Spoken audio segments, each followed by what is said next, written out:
The screech of car brakes cut through the quiet like a slap sharp enough to snap me right out of my afternoon haze.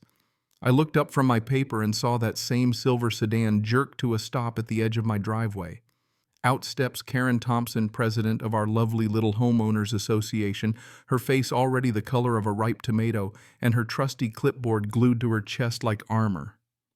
She marched straight over to the black sedan parked in my driveway, slamming her fist on the window so hard it rattled her voice, ratcheting up to that familiar high-pitched whine about unauthorized vehicles and rule violations, the kind of tone you only hear from folks who think they've got the world figured out.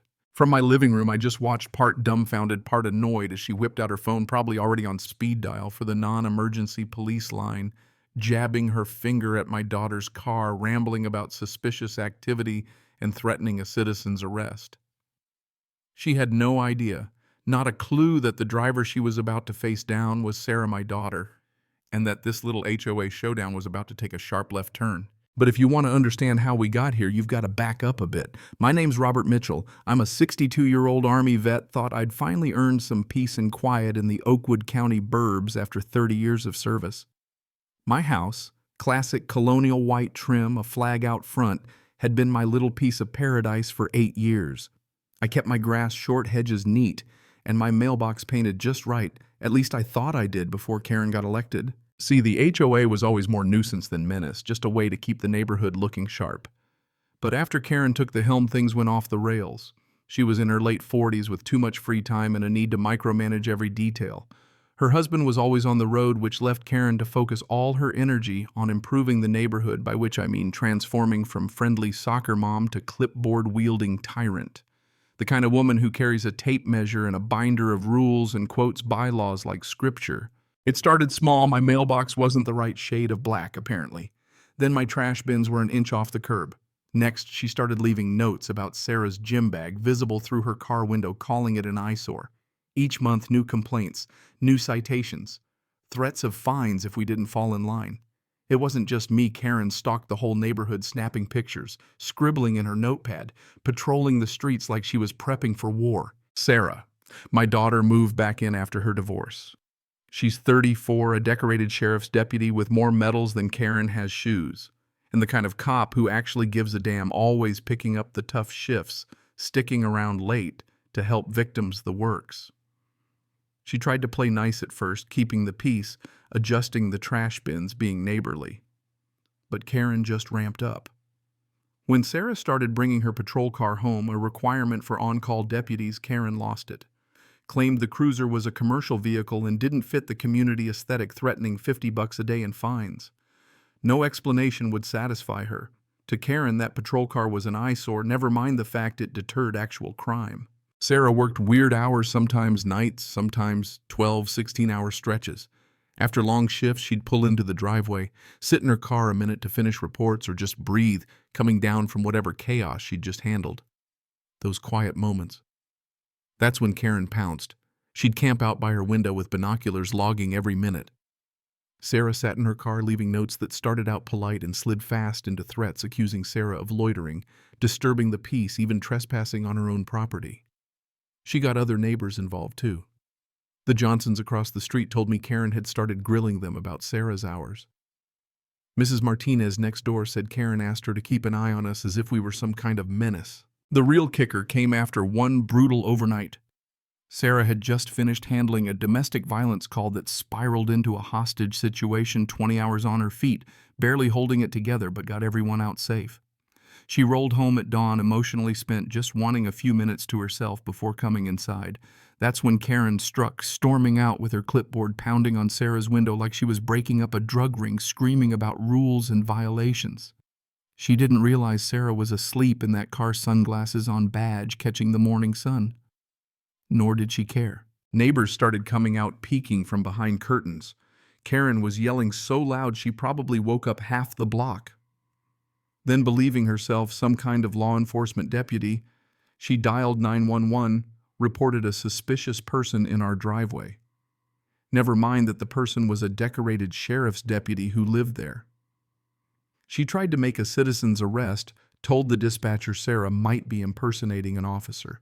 And let me tell you, if you've never seen an HOA president try to have a cop arrested on her own property, you don't know what real American absurdity looks like. Dispatch, following protocol, sent a patrol unit officer, Martinez, as it turned out an old friend of Sarah's.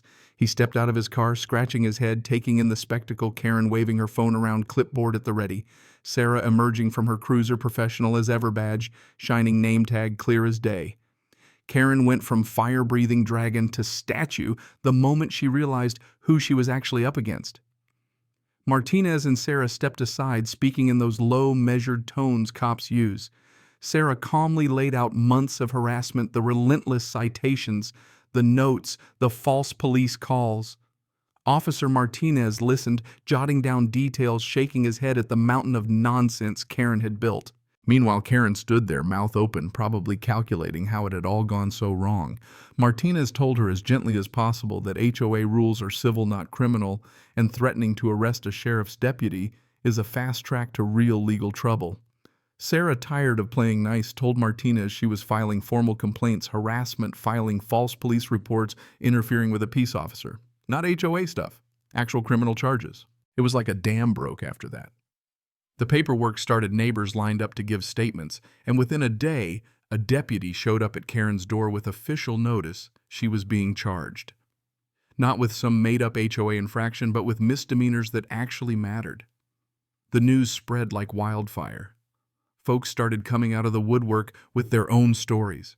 The Johnsons talked about Karen measuring their fence, threatening them for a 6-inch mistake. Mrs. Martinez said Karen accused her of running a business just for getting extra deliveries. A single mom down the block cried as she described Karen threatening to call child services over kids' bikes left on the lawn. The next HOA meeting was standing room only. People who'd never shown up before came to speak their mind.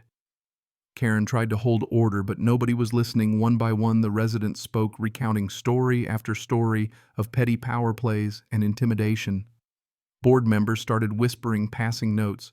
Sarah stood up last, calm and composed, telling the board exactly what Karen had done, what charges had been filed, and what needed to change.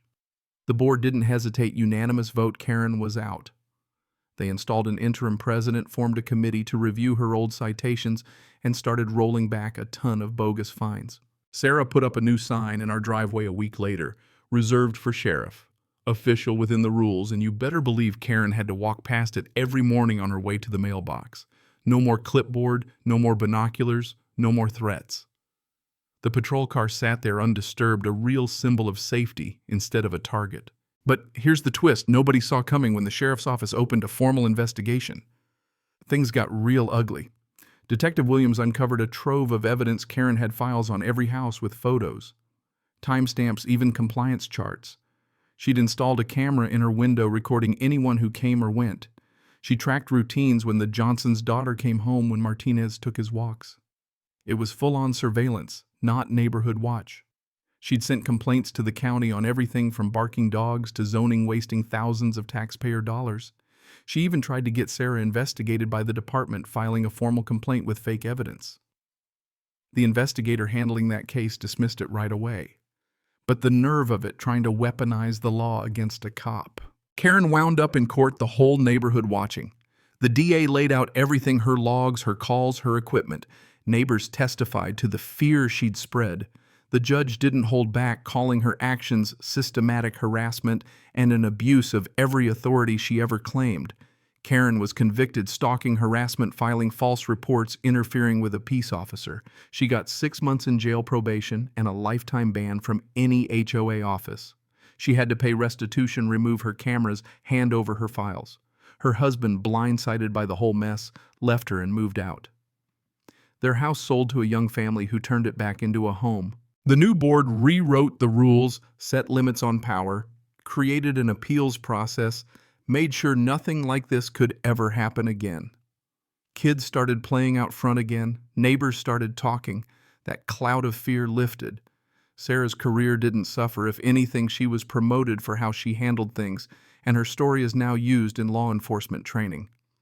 The Reserved for Sheriff sign became a landmark, a little joke everyone appreciated, but also a reminder that the law protects us from bullies no matter what form they take. Karen served her time and vanished. The only traces she left were cautionary tales, how a little power can warp someone and how standing up even when it's hard is what sets things right. When people ask about it now, I just say this: you don't beat a bully by hoping they'll change you. Stand your ground and let real authority speak for itself. In the end, the badge outshined the clipboard and real peace came back to our street. So tell me, where do you draw the line between keeping order and crossing it? What would you have done in my shoes? Drop a comment below. I'd love to hear if you think justice was served, or if HOAs are just a necessary evil gone wrong.